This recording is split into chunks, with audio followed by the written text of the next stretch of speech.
Eduardo Raiol, eu sou artista visual ou artista plástico, não sei muito bem qual é a denominação, mas eu trabalho com pintura e escultura. E, na verdade, eu sou formado em design de produto, com uma grande ligação aos móveis. Até o meu projeto final foi de uma cadeira. E esse é um tema que aparece no meu trabalho muito até hoje. Mas eu nunca tive muito como fugir das áreas das artes, assim. Eu sou filho de pais arquitetos, que meio que me levaram para museu e estimularam um olhar mais cuidadoso meu desde pequeno. E eu acho que, na verdade, o momento crucial que eu percebi que eu não tinha outra opção senão trabalhar com isso foi um pouco depois da morte da minha mãe,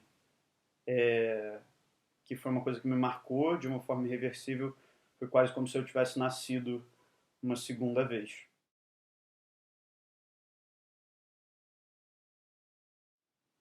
Então, eu acho que eu não tenho exatamente um território, uma área específica delimitada a qual eu habito ou pertenço.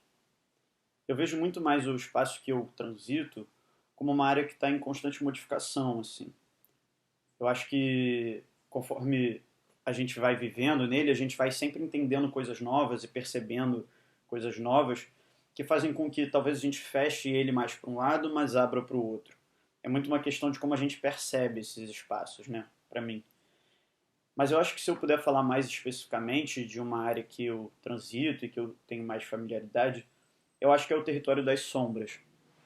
Eu vejo muito como eles aparecem no meu trabalho, não só diretamente, assim, com as projeções e as penumbras, mas também semanticamente. Eu acho que tem uma grande ligação do meu trabalho com a questão das sombras na cultura japonesa, muito pelo Tanizaki, como esse lugar de mistério, com essa beleza meio velada que você precisa contemplar para perceber, mas também na questão da sombra do conceito de Jung, que é essa nossa sombra, essa nossa parte que a gente tende a repreender e não trazer para a nossa pessoa social, mas que faz uma parte muito importante de quem a gente é.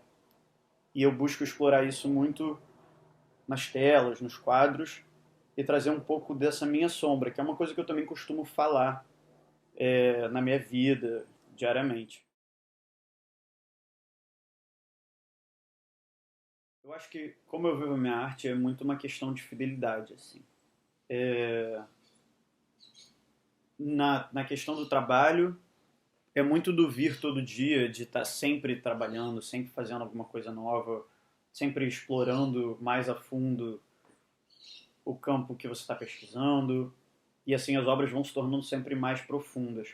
E o trabalho eu acho que mais valioso, tanto para mim quanto para os outros.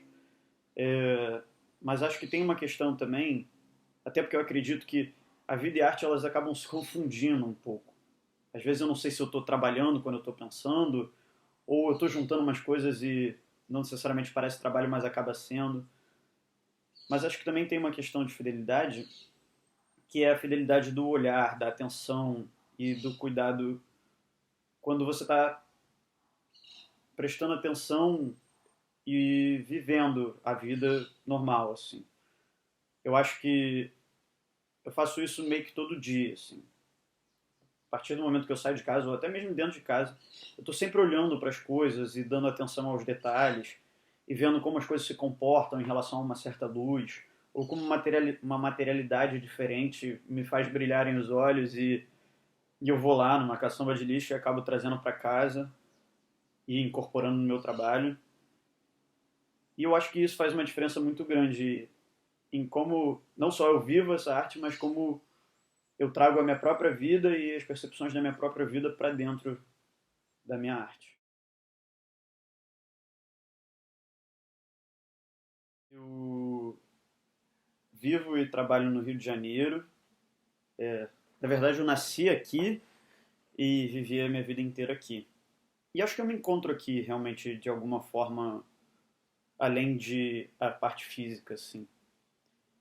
Eu dou muita importância para essa questão de como a gente vive a coisa mil vezes e a gente vai conseguindo prestar atenção nas partes que não necessariamente estão explícitas daquela coisa.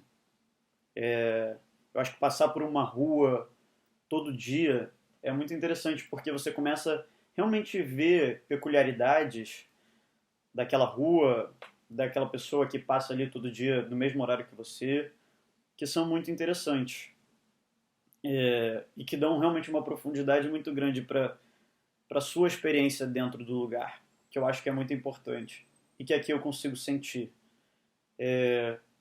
Mas acho que para além disso, se eu puder falar um lugar que eu me encontro, que eu me sinto muito bem também, é, é junto à natureza, assim.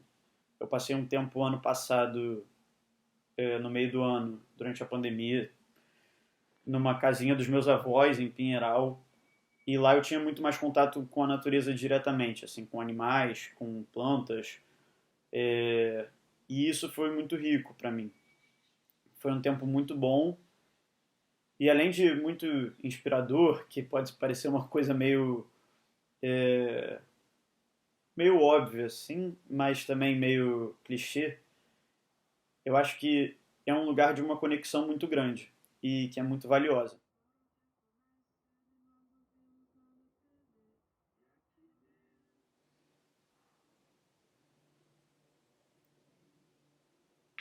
Eu acho que eu nunca tinha pensado tão bem assim qual era o meu maior sonho. Mas quando eu vi essa pergunta, eu fiquei pensando no meu maior sonho, né, relacionado à arte. E eu acho que uma coisa que é muito importante hoje, dentro do mundo da arte, eu acho que é essa democratização dos espaços. Dos espaços não só para quem vai poder entrar lá, mas também para quem vai poder entender o que está acontecendo ali de alguma forma.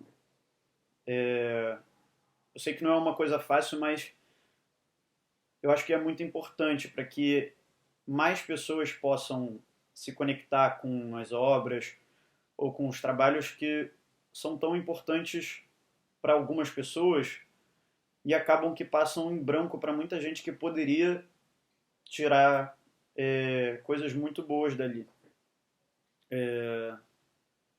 Eu acho que é um pouco disso.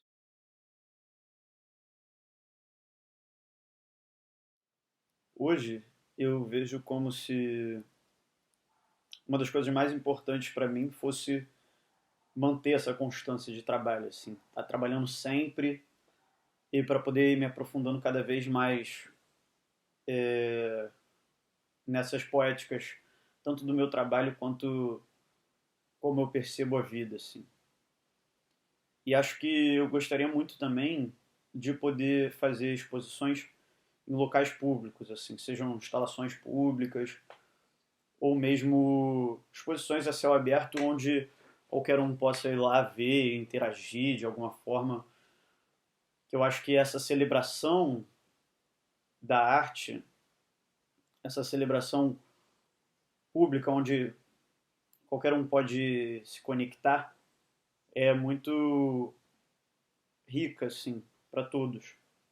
Não só para mim, que vou estar vendo, mas para todo mundo que vai estar ali tendo essa experiência e essa conexão. Então, acho que a Bienal de São Paulo, assim como as outras bienais grandes, assim, eu acho que elas têm uma capacidade muito grande de gerar novas conexões, assim, de juntar coisas diferentes que não necessariamente a gente vê juntas, ou de pessoas terem inspirações a partir dali, ou gerar emoções muito grandes em certas pessoas. E com essa profusão de trabalhos, e de trabalhos muitas vezes de uma qualidade muito grande, e essa ebulição de novos artistas que também são trazidos, eu acho que isso possibilita muito essas ligações, essas novas ligações. E eu acho que isso é muito interessante. Então, eu acho que eu vejo a arte muito como essa poética entrelaçada em tudo que existe, assim. Eu acho que todas as coisas estão permeadas e conectadas por ela de alguma forma. E não necessariamente ela é facilmente percebida, assim. Muitas vezes alguém pode ver essa parte poética em coisas que outras pessoas não dão a menor bola. E aí acho que até o trabalho de arte, ele acaba muitas vezes funcionando exatamente trazendo à tona essa poética. Mas acho que para além disso, tem até uma frase que eu escrevi alguns anos atrás e não necessariamente eu entendia bem o que ela significava naquela época. Mas eu falava que as conexões dão a natureza do tempo. E hoje, olhando para trás, eu percebo que é muito sobre as conexões naturais que já acontecem no mundo. Elas fazem com que a gente perceba a nossa vida e o tempo passado de uma forma normal. Só que quando essas conexões são feitas de uma forma inusitada, artificialmente por nós, né, ou até uma coisa que a gente não conhece na própria natureza, isso quase que cria uma dobra no tempo e a gente fica meio preso naquilo ali de alguma forma.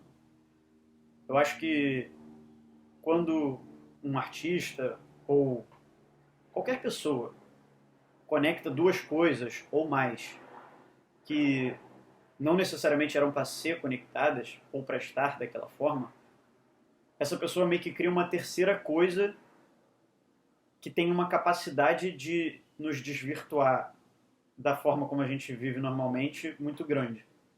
E faz a gente perceber infinitas coisas sobre nós mesmos, sobre a vida como um todo, e sobre a pessoa que fez aquilo de alguma forma. E eu acho que isso é muito valioso, assim, isso é muito rico e muito importante para todo mundo, eu acho. Acho que uma coisa interessante para falar é sobre essa composição das sombras que eu acabo fazendo para criar essas telas.